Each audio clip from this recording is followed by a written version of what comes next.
Hi everyone, my name is MRQ और आप देख रहे हैं न्यूज़ डेस्टिनेशन। उम्मीद है सब दोस्त खैरियत से होंगे। भाई वीडियो में बहुत कुछ होने वाला है, बहुत सारी अपडेट्स होने वाली हैं, तो बिना किसी देर के वीडियो को शुरू करते हैं।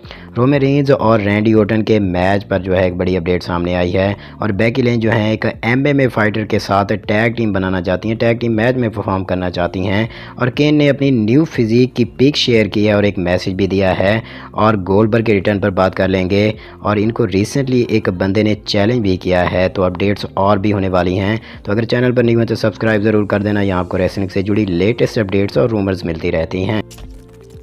तो सबसे पहले बात कर लेते हैं इस वीक की स्मैकडाउन की रेटिंग के बारे में। तो WWE के लिए गुड न्यूज़ है, काफ़ी वक्त के बाद स्मैकडाउन की रेटिंग्स ऊपर गई हैं। तो इस वीक की स्मैकडाउन की रेटिंग्स जो रहीं वो 1.8585 मिलियन रही और लास्ट वीक की 1.805 मिलियन रही। तो पहले से काफ़ी कुछ बदला है। हालांकि ये स्मैकडाउन जो था ये रिकॉर्डेड था, पहले से ही टेप था, लाइव नहीं था, फिर भी पता नहीं कैसे ऊपर चली गई। और प्लस WWE ने फैंस को जो है गोली भी दी है। आप समझ गए होंगे कि मैं किस गोली की बात कर रहा हूँ। तो अब बात कर लेते हैं माल्कम बेवेंस के बारे में। तो WWE ने रिसेंटली जितने सुपरस्टार रिलीज़ किए हैं ये भी उनमें शामिल हैं। तो एक बात बता दूं, जितने भी सुपरस्टार रिलीज़ किए गए हैं और कुछ करंट सुपरस्टार जो कि अभी भी कंपनी का हिस्सा हैं, इन पर न्यूटन का थर्ड लॉ जो है वो अप्लाई हो सकता है। मतलब एक्शन और रिएक्शन दिए जा रहे हैं, तो अपोजिट तो हैं ही। खैर बात कर लेते हैं बेवेंस की अपडेट के बारे में। तो अपडेट्स ये दी गई हैं कि इन्हें रीसाइनिंग का ऑप्शन दिया गया था, मगर इन्होंने जो है रीसाइन किया नहीं WWE के साथ। मतलब ये खुद ही जो है रिलीज़ होना चाहते थे कंपनी से। और दरअसल WWE इनके लिए प्लान ये बना रही थी कि इन्हें मेन रास्टर में बुलाया जाए और ऑमस का जो है इन्हें मैनेजर बनाया जाए, मगर इन्होंने जो है रीसाइन ही नहीं किया। तो ये प्लान जो है वो चेंज हो गए। MVP को जो है इनकी जगह लाया गया, जैसा कि आप देख सकते हैं। आई थिंक ये किसी और कंपनी के साथ ज्वाइन करना चाहते हैं, मे बी AEW। तो अब बात कर लेते हैं the head the table Roman Reigns के बारे में। तो WWE जो है यूरोपियन टूर पर है, वहाँ पर लाइव इवेंट्स कराए जा रहे हैं और तकरीबन हर लाइव इवेंट में रोमन रेंज के अपोनेंट जो हैं वो ड्रू मैकिंटायर होते हैं और हर बार ही ये हार जाते हैं। और रिसेंटली भी इनका एक मैच हुआ है जो रोमन रेंज ने जीत लिया और इसके बाद जो है उन्होंने ट्वीट किया है फ़ौरन बाद। रोमन रेंज ने ट्वीट में लिखा है वर्ल्ड ट्रैवलिंग अनडिस्प्यूटेड चैम्पियन और हैशटैग्स भी लगाए हैं। दरअसल ये मैसेज दिया है इन्होंने ड्रू मैकिंटायर को। तो ये बात तो क्लियर है कि इन्हें लाइव इवेंट्स में ड्रू मैकिंटायर पर बर्तरी हासिल है। मतलब ड्रू मैकिंटायर पर इन्हें जो है बहुत सारी विक्ट्रीज़ हासिल हैं लाइव इवेंट्स में। और अगर पेपर व्यू में बात करें तो 3 पेपर व्यू में इनका मैच हो चुका है और उसमें भी रोमन रेंज जीते हैं, मगर अभी तक इनकी राइवलरी जो है वो एंड नहीं हुई है। तो जी WWE से अब AEW पर आ जाते हैं और बात कर लेते हैं farmer AEW world champion Kenny Omega के बारे में। तो कुछ फैंस इनको एक्सपेक्ट कर रहे थे नेक्स्ट मंथ के AEW डबल और नथिंग पेपर व्यू के लिए, मगर मल्टीपल सर्जरीज़ की वजह से ये वहां पर अपेयर नहीं हो सकते, ऐसी रिपोर्ट्स दी गई हैं। और इनकी हेल्थ पर एक और अपडेट भी दी गई है।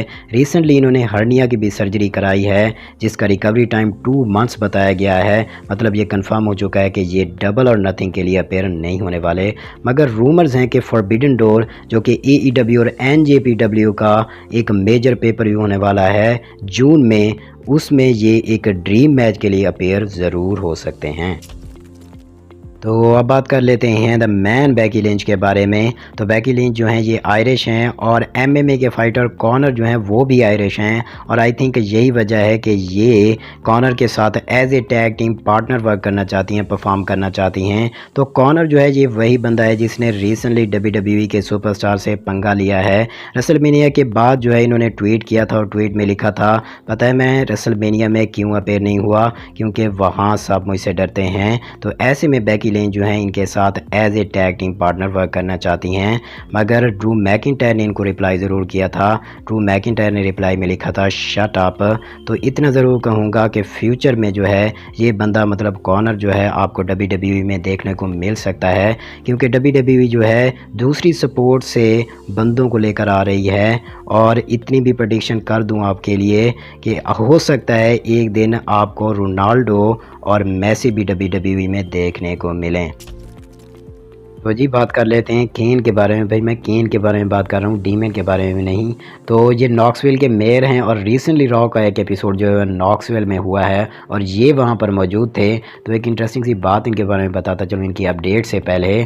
तो ये बैक स्टेज पर मौजूद थे और अलायस या इज़ीकियल जो हैं वो इनके पास गए और इनसे कहने लगे मैं आपका बहुत बड़ा फ़ैन हूँ, मैं रेड डीमन का बहुत बड़ा फ़ैन हूँ। तो इन्होंने कहा कि यार क्या हो गया, मैं किसी केन को नहीं जानता। तो दरअसल ये कहना ये चाहते थे कि जैसे भाई तू नहीं मान रहा कि तू अलायस है तो मैं कैसे मान लूँ कि मैं केन हूँ। तो अब इनकी अपडेट पर आ जाते हैं। इन्होंने रिसेंटली अपनी एक पिक शेयर की है अपने ट्विटर पर और क्या कमाल की फ़िज़ीक है यार इनकी। तो इन्होंने डीडीपी को भी थैंक्स कहा है, शायद उन्होंने इनको योगा और कुछ डाइट्स बताई होंगी तो उसी वजह से जो है ये बॉडी हासिल कर पाए इस उम्र में भी। ये कमाल के लग रहे हैं भाई।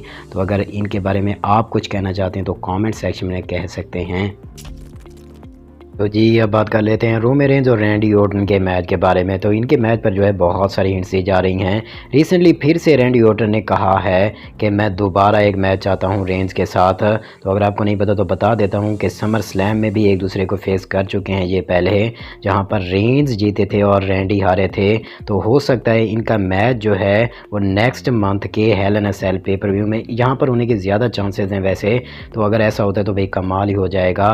तो एक और अपडेट भी देता चलो इनके बारे में। एक अपडेट के मुताबिक WWE जो है वो सेव कर रही है रेंज के नेक्स्ट टाइटल डिफेंस को।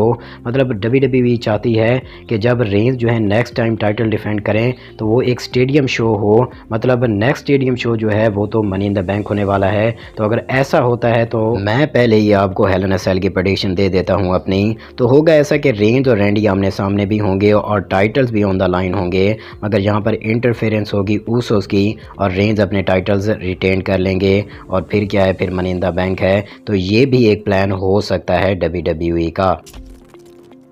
तो जी अब बात कर लेते हैं WWE hall of famer Goldberg के बारे में। तो भाई अगर मैं आपसे कहूं कि आप गिलबर्ग को जानते हैं तो यकीनन आपका जवाब यही होगा कि भाई गोल्डबर्ग का नाम तो सुना था, ये गिलबर्ग कहां से आ गया।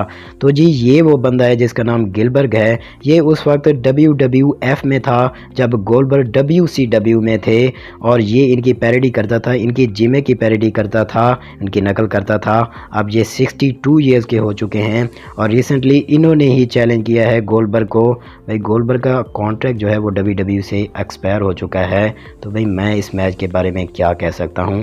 अगर आपको कुछ कहना है तो कमेंट सेक्शन में कह सकते हैं।